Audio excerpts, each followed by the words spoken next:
Hey guys, it's Shannon and I'm back with another video. So today's video is going to be me going through everything that we've done so far in our IVF journey.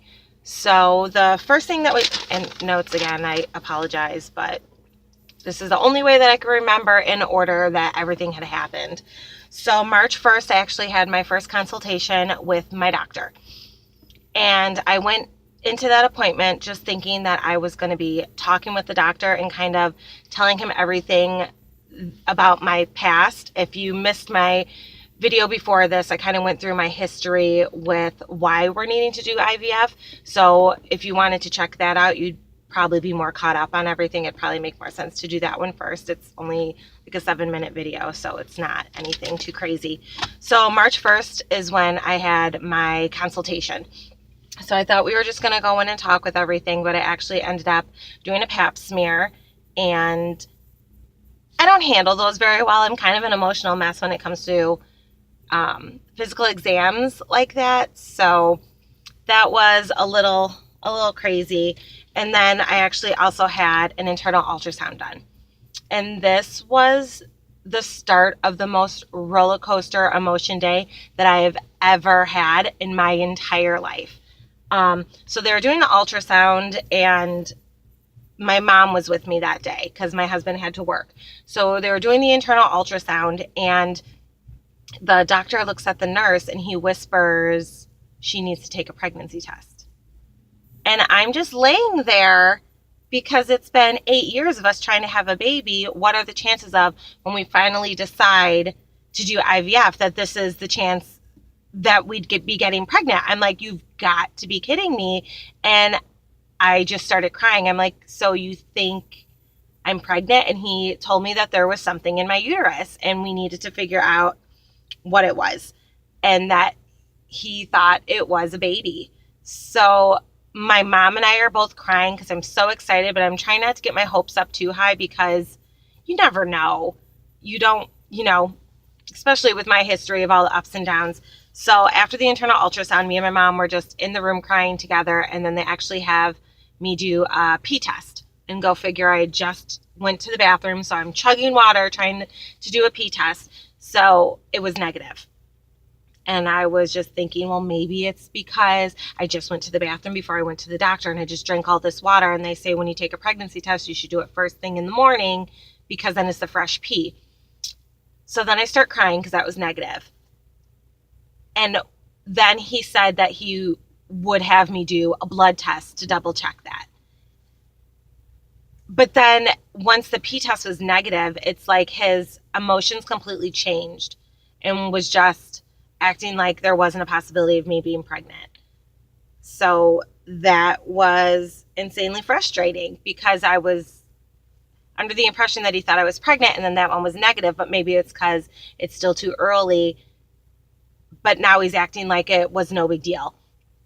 So we did the blood test, and I was just a hot mess roller coaster the rest of the day, telling my husband everything that had happened, and we were talking as if I might be pregnant, but we had to wait 3 days to get the blood work back. Lo and behold, the blood work came back and it was negative. I was not pregnant. So then my frustration was, then what the hell is in my uterus? If it's not a baby, do I have cancer? What's going on? So the doctor was under the impression that it was just a fibroid, which apparently he didn't think was any big deal because it wasn't. Sorry, I'm thirsty. Might need to open it. Oh gosh. So he said it wasn't big enough to where it would cause any issues going further. So not pregnant, just a fibroid. And then I had to get some blood work done on March 19th, which was my second day of my period, just to make sure that my levels and everything were okay. I ended up getting those results back and everything was fine with that. And then I had my HSG scheduled for the 28th of March. It was horrible. And I'd like to think I'm not horrible when it comes to pain. I would like to think I have a higher pain tolerance. But I did a lot of research And some people were saying that it was a horrible pain, and other people were saying that it was no big deal. So I wasn't sure what my experience was going to be. So for the HSG test, it's kind of like a physical exam. So the doctor had me laid down, and then he had to insert the catheter with the balloon inside my uterus to fill it with the fluid so that they could do the ultrasound or like the x-ray type thing or whatever. So I was already crying because I'm getting a physical exam because, like I said before, I don't handle those very well and I kind of have mental breakdowns. So that was happening. And then when he starts inserting the dye, it was the worst pain. And I hate to say that if any of you are having to go get an HSG test, I just want to remind you that a lot of people say that it's not that bad. It's a little bit of discomfort. And I hope that for all of you. But mine, that wasn't the case. Mine was bad. So he's filling the dye in, and at first it was like, okay, it's a little uncomfortable, and then he's slowly, little by little, having to insert more dye so that the x-ray technician could be taking the pictures of the fluid to see if it's passing through my fallopian tubes or if it's getting stuck.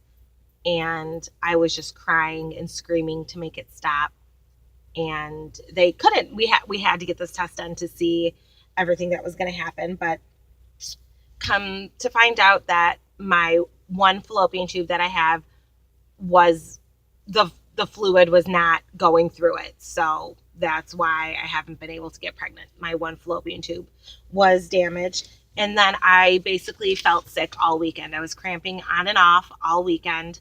And like my husband and I were actually out having a couple drinks with some friends. And this is 2 days after the procedure. And I just started cramping so bad to where I was like, no, we're leaving now. You need to take me home. So that was a good time. And now April 4th, my husband and I had an appointment to meet with the doctor just to discuss the test and to see where we go from here.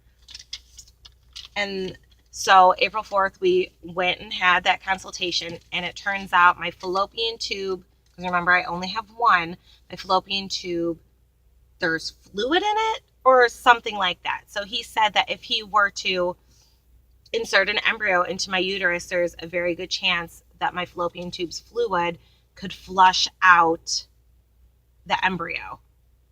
So he said that he would recommend surgery to either separate the fallopian tube from my uterus or to just remove that fallopian tube altogether.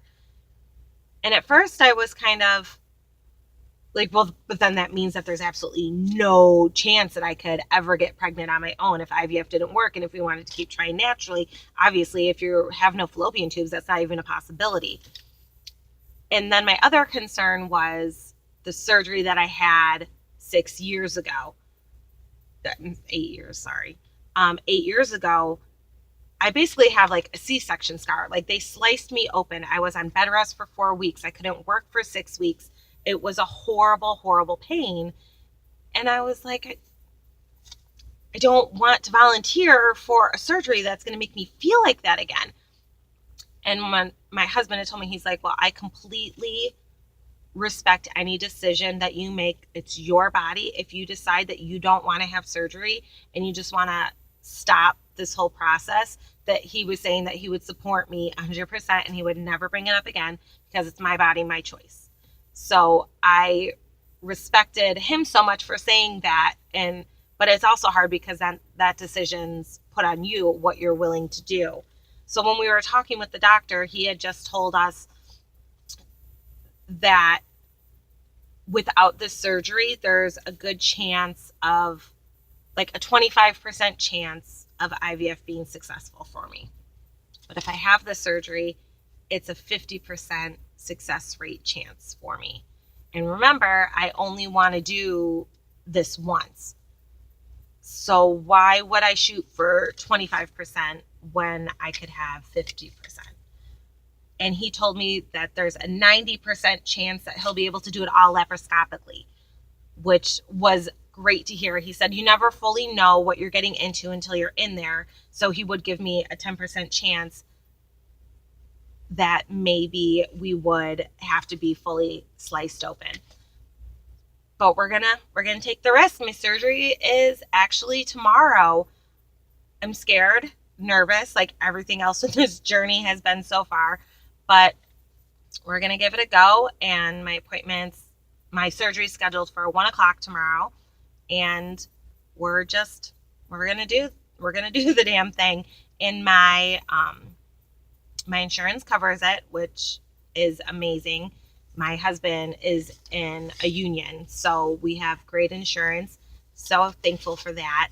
And yeah, we're gonna give it a go. It's outpatient surgery, and yeah, so that's where we're at so far. I haven't actually started any of the IVF stuff. We're still trying to prep my body to get ready for the best chance possible.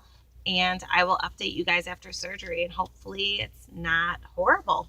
Okay, thanks for watching. Any questions, feel free to ask them. Let me know if you've had any of these procedures done and how did they work for you. And I guess subscribe, that's what people say, right? Okay, thank you. Bye, guys.